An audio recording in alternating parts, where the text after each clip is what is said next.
Hello, and welcome back to the Music and Therapy Podcast. I am your host, Keana W. Mitchell, a relationship coach and advocate for emotional healing and growth. Each week on the podcast, we unpack the patterns, triggers, and emotional layers that shape our relationships, and today's episode is no exception. So, if you tuned in last week, we talked about the powerful role of self awareness in healthy communication. We explored how turning your emotional responses, especially during these conflicts, can change the dynamic of your relationship. I shared how self awareness isn't just about knowing what makes you tick, but noticing when you're actively being emotionally reactive to situations and learning how to reflect before reacting and owning your own truth with compassion. We also discuss how emotional triggers can stem from childhood experiences and how identifying these triggers allows you to communicate from a grounded place rather than a defensive one. That conversation set the stage for today's topic.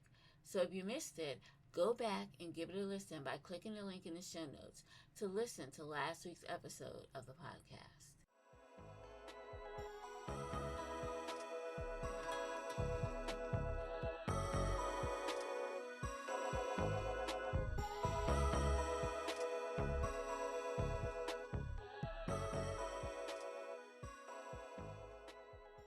So let's talk about intimacy, real intimacy, not just physical connection, but emotional vulnerability. Emotional safety is the invisible bridge between you and your partner. It's what allows you to show up fully, share openly, and trust deeply.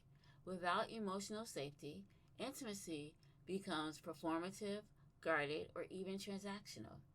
Think of emotional safety as the climate of your relationship. It's not something you build once, it's something you maintain daily. So why does emotional safety matters? Well, there's a lot of reason why emotional safety matters. It allows you to speak without fear of judgment or backlash. This is important because in some people's relationships, they are afraid to speak their truth or say things because they don't know how their partner is going to react. And being able to be honest with your partner and speak your truth without any fear of judgment or backlash is something that makes a relationship safe. A relationship is not safe if you're constantly worried about what the other person is going to say and how they're going to react to what you say. So that is why it's important to have emotional safety.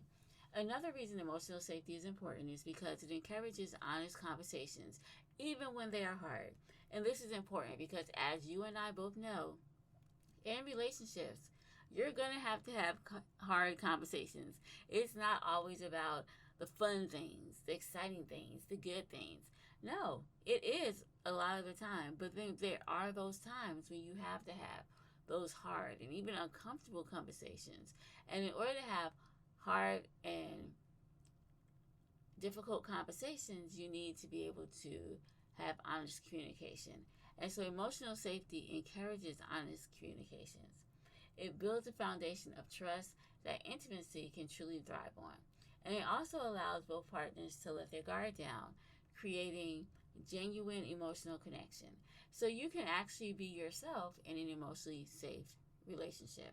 That is why emotional safety matters. I kind of like to think about it as like the atmosphere at work, right? So there are lots of companies out there. Some companies are very good to work for because they have positive work energy. They encourage healthy work-life balance. They're just good companies. But then you have those toxic companies. And those toxic companies are the ones that you don't want to work for because they don't encourage healthy life work balance. They don't allow their employees to say what they're thinking or have any say in the company. So this is like, so when you think about it like that, that's how it can be with your relationship. So if you are a toxic work environment or quote unquote toxic relationship, then your partner is not going to be able to speak freely. They're not going to be able to trust you. They're not going to be able to really be who they are genuinely. But if you are in a healthy relationship where there is emotional safety, then your partner can thrive and talk and express how they feel. They can actually be who they are and show up as who they actually are in a relationship without having to worry about repercussions or anything like that. So that is why it is really important for you to create an emotionally safe environment for your relationship. So, I know I said a lot, and it's just a simple idea. It is something that's easy to talk about, emotional safety, but we need to talk about what we can do to build emotional safety. So, in order to do something, I find the best way to do things is to practice it. So, I have 5 exercises to help build emotional safety in your relationship, okay? So, the first exercise is heart check, or we check in with ourselves and with our partner. So, this will take like 10 to 15 minutes once a week. Sit down with your partner, and you guys can ask each other, what's on your heart today? Is there something I've done that makes you feel unsafe or unseen? What's one way I can support you emotionally this week? So this is important because you are checking in with them. You're finding out, hey, what can I do to make you feel emotionally safe? Did I do something to make you feel unsafe or unseen? And you want to know these things because if you know that you've done something to your partner that made them feel unsafe or unseen, then you know what not to do. A lot of times we may do things, but we don't think it has the effect on our partner that it actually does.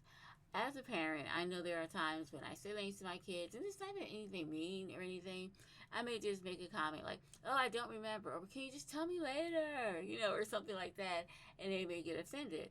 So having these check-ins are important because you get to ask them, your spouse, what you did.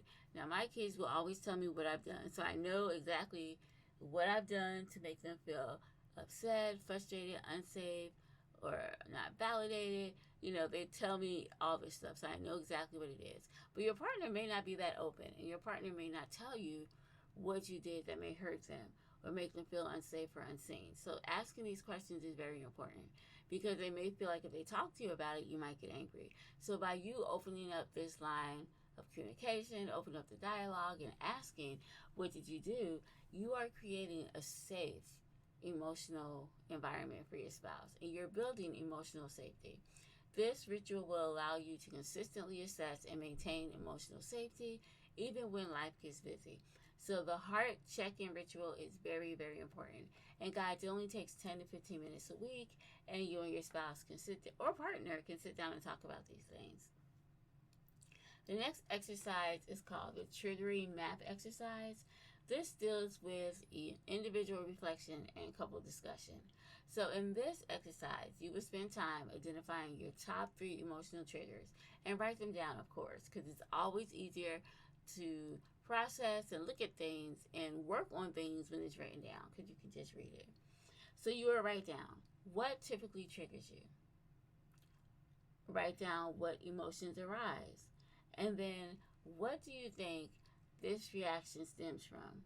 By sharing these insights with your partner calmly and asking them to do the same, this creates mutual understanding and fosters patience during future conflicts. So if you know what triggers your spouse, maybe saying to your spouse, hey, listen to me, is a trigger for them because they've experienced that when they were younger and didn't like it. So you would know if you want to talk to them about something, you're not going to say, hey, listen to me, because you know that's one of their triggers. So you would say something else to get their attention. It's important to know why they react this way because sometimes we look at our spouses and we may think, oh, they're just being a jerk. Oh, they're oversensitive. Oh, they're just overreacting. But you don't know why they're acting that way. And here's the thing. Just because you may think it's not a big deal or you may think someone's overreacting, it's easy for us to make that assessment because we're not that person, right? But that assessment isn't a fair assessment, nor is it a true assessment. Everyone has a right to their feelings. And if someone is reacting a certain way, whether you think it's overreacting or they're just being extra, it means that something you said or done has truly affected them. And we need to find out what it is so that we can correct the situation. So that is why it's important to know where this reaction to a specific trigger comes from so you can build that emotional connection. Like, oh, okay, they don't like this because when they were younger, this is how their parents spoke to them and it was hurtful. Just knowing these things can definitely help us create emotional safety because your partner feels safe with you. They can tell you these things and they know that you're going to listen and work with them to make sure that they feel safe with you. So that is why it's important to do the triggering map exercise. Another word, another thing that we can do is called safe words for emotions agreement. So this is a good one, and this established shared language. So you can create 2 to 3 safe words or phrases that can be used when one of you feels emotionally overwhelmed. So an example would be, I need space, I'm feeling triggered, or just even a simple pause. This shared language signal lets you know, okay, my spouse needs emotional safety, and it helps you to do this without escalating the conversation. Because it's easy for you, if you're in a hard conversation or an argument, to get overwhelmed or overly stimulated, and your emotions are going to get the best of you, and you may start talking loudly or saying things you shouldn't say. But if you know that before you get to this point where you're starting to feel emotionally overwhelmed, you can say things like, I need space. You can stop yourself from saying things that could be hurtful, that will damage emotional safety. So that's why it's very important to develop these safe words, as I like to call them, so that you can say them and your spouse will know, okay, they need some time, they need some space. And that way you guys can know that just by saying these words, you're signaling a need for emotional safety, and you're not escalating a conversation. So I love this, and this is definitely something you should I would encourage you to absolutely try. Our next exercise is reframe the reaction exercise. Now this is fun because we have been talking about self-awareness in the last episode. So this deals with self-awareness. This is a self-awareness booster. So when you are feeling defensive or misunderstood, pause and ask yourself, what am I reacting to? Is this reaction about the present moment or something deeper? And can I communicate my feelings without blaming or shaming? And I love this because so many times, like I said before, we are awesome communicators. We just don't often communicate in a healthy way. So this is helping us have that healthy communication by communicating your feelings without blaming someone or shaming them. And some things that you can do, like for example, instead of saying you never listen to me, maybe you want to try I statements like I feel unheard and I really need to feel understood. Just by changing the you to I and explaining what your needs are and why you feel this way can do a lot to communicate your feelings without blaming or shaming. And so it's important to practice reframing your emotions by stating them as needs, because needs are emotions and emotions can be needs. So it's important to practice this. And I say practice this before you have to use it so that you will make it a habit and you'll know, okay, this is what I need and this is how I'm going to express this without blaming or shaming. And this is a good exercise too, because this is helping you think of and use a lot of those emotion words, right? Like I am feeling unheard. I need to be understood. Just by saying things like that, even in the other exercise, you say, I feel triggered. We are explaining how we are absolutely feeling instead of saying things like, I'm mad, I'm upset, I'm annoyed. We're saying deeper things like what you're really feeling, because so many times being angry or mad is just a mask for what you're actually feeling.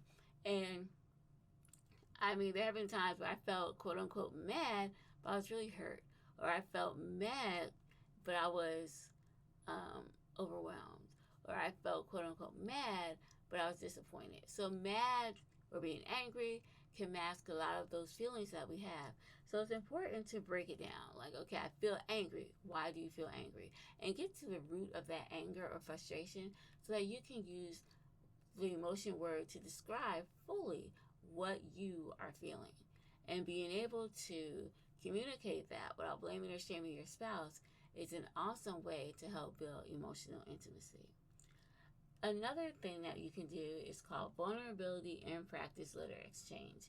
So this is something you can do once a month, and it's you and your partner. So each month, you and your partner write a letter that includes one thing they're afraid of, one emotional need they're afraid to express to you, and vice versa, one emotional need that you're afraid to express to them, and then one way they felt loved recently. And I love these questions because you're talking about things you're afraid of. You're talking about emotional needs and that you're afraid to express them. And then you're talking about something the other person did to make you feel loved. Just by exchanging and discussing these letters, you are creating a safe space because this deepens emotional connection and it helps you to build vulnerability over time. So this is like one of those building blocks, something that you can do over time to help you build an amazing relationship, but also help you build and develop emotional safety and encourages emotional safety in your relationship. Now, of course, you know, I could not end this podcast without giving you homework. So here we go. This is what I want you to do this week. Each day, I want you to spend 5 to 10 minutes writing one interaction where your emotions surface during a conversation. And then I want you to answer the following questions. What did I feel and why? Question number 2. Did I communicate clearly or react out of emotion? And then question number 3. What can I do differently next time? So by the end of the week, review your entries and reflect on patterns. You might be surprised at how much insight you gain simply by slowing down and observing yourself. And you'll see situations where you did make your home or your relationship an emotionally safe space, but then you'll also see times and situations where maybe you did not make your home an emotionally safe place. And just by recognizing when you made your partner feel emotionally safe and when you didn't can help you to know what to do the next time to make your partner emotionally safe. So I love this. These are some things you can do. And like we said last week, self-awareness is key. So just by observing yourself and your patterns and know what you are doing to make your relationship and to make your home emotionally safe is something that is key to building a good relationship and to foster emotional safety in your marriage or your relationship. Emotional safety isn't just a concept, it's a daily choice. It's the tone of your words, the intention behind your actions, and the openness of your heart. When both partners can choose emotional safety, intimacy becomes effortless, deep, and lasting. And I don't know about you, but this is what I think all of us are striving for, to have intimacy with our partners that's effortless, deep, and lasting. But in order to have that, we need to definitely choose emotional safety in our relationships each and every day. Now, the song that we're going to listen to today is called Moving On, and this is about a woman who did not feel emotionally safe in her relationship and had to make the decision to move on. So here's the song, Moving On. It wasn't supposed to end this way. Our love was so strong, I thought it would stay. But people and things got in the way. Now I have no words to say. What started out so beautiful was easily erased. You said that we should separate because you need your space. I'm moving on. I'm moving on.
episode resonated with you, take a moment to rate the podcast and share it with someone who might need these tools in their relationship.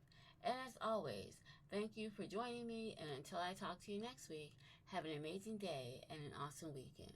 Bye bye.